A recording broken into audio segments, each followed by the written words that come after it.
filling my feed is pictures from ChatGPT.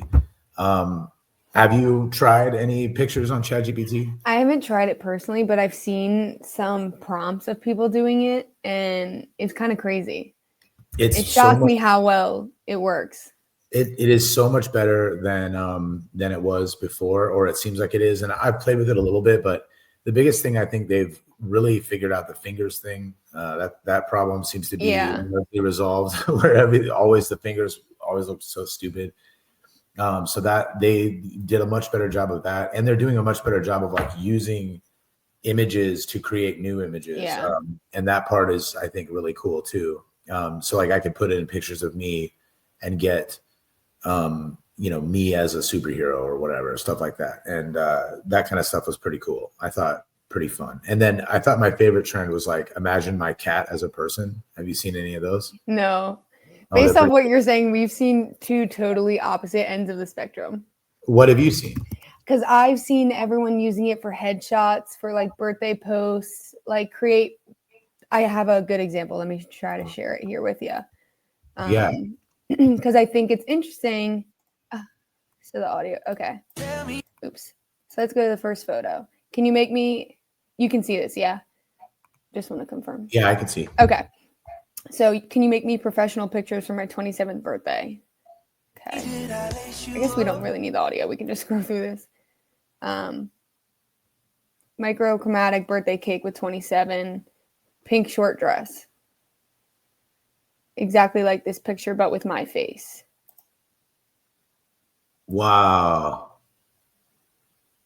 And if you go back,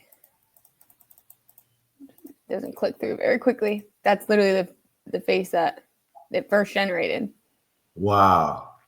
Yeah, so I thought it would be it's going to be interesting, at least to see how it's used in terms of like headshots. Like if you just have a decent photo, but like that, like, everyone's able to take decent photos. Everyone has, not everyone, but majority of people, someone or you yourself have a quality camera. I mean, the iPhone 16s are very quality cameras, but people don't have like the studio setting.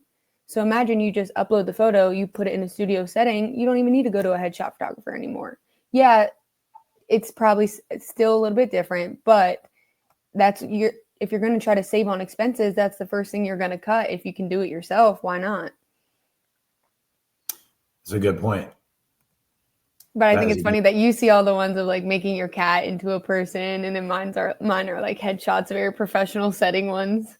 Yeah, I want to I'm gonna present just a quick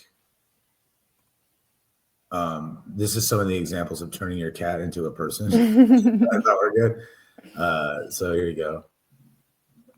Okay, not bad. This one was funny, I thought. Seems accurate.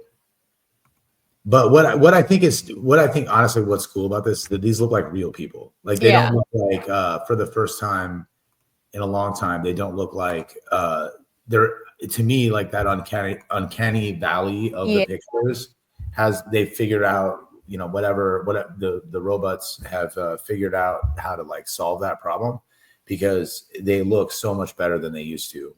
And I mean, just the implications of it, we used to use Midjourney. Eventually, like Midjourney became kind of like, we were like, well, just the pictures generated didn't really solve all the problems we wanted. But like you said, now we can have, I just think like the application of this is like always what I wanted was to be able to take like a contractor and be able to put their team in the field. Yeah, that would be so sick. And I think we're basically getting there. Very close. It's like you're merging two different elements of like the technology that we already have. Like you create the background and you can recognize the faces, but now they're able to merge the two together. Mm-hmm. Because up until this point, when you think about it, like the frustration, at least for me, like. Oh, I lost you, Bailey.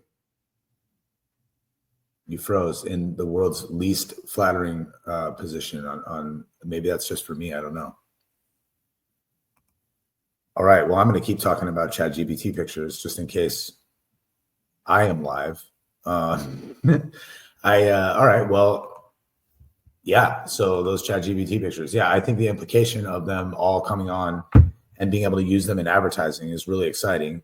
What we always wanted with Midjourney, but never could really get there, was this like, being able to like put people in the most ideal position, put like people that are actually working for the companies that we're trying to advertise. We could never get like a roofing company's staff on the roof.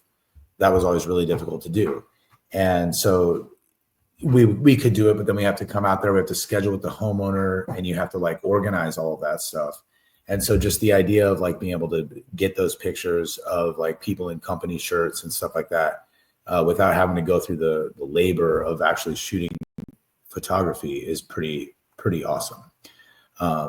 So I'm excited about it. I think there's a lot of advertising implications. It's certainly like mostly being used as like fun type things at this point, but I think the practical applications are starting to become a lot easier to accomplish. And I think that's pretty cool.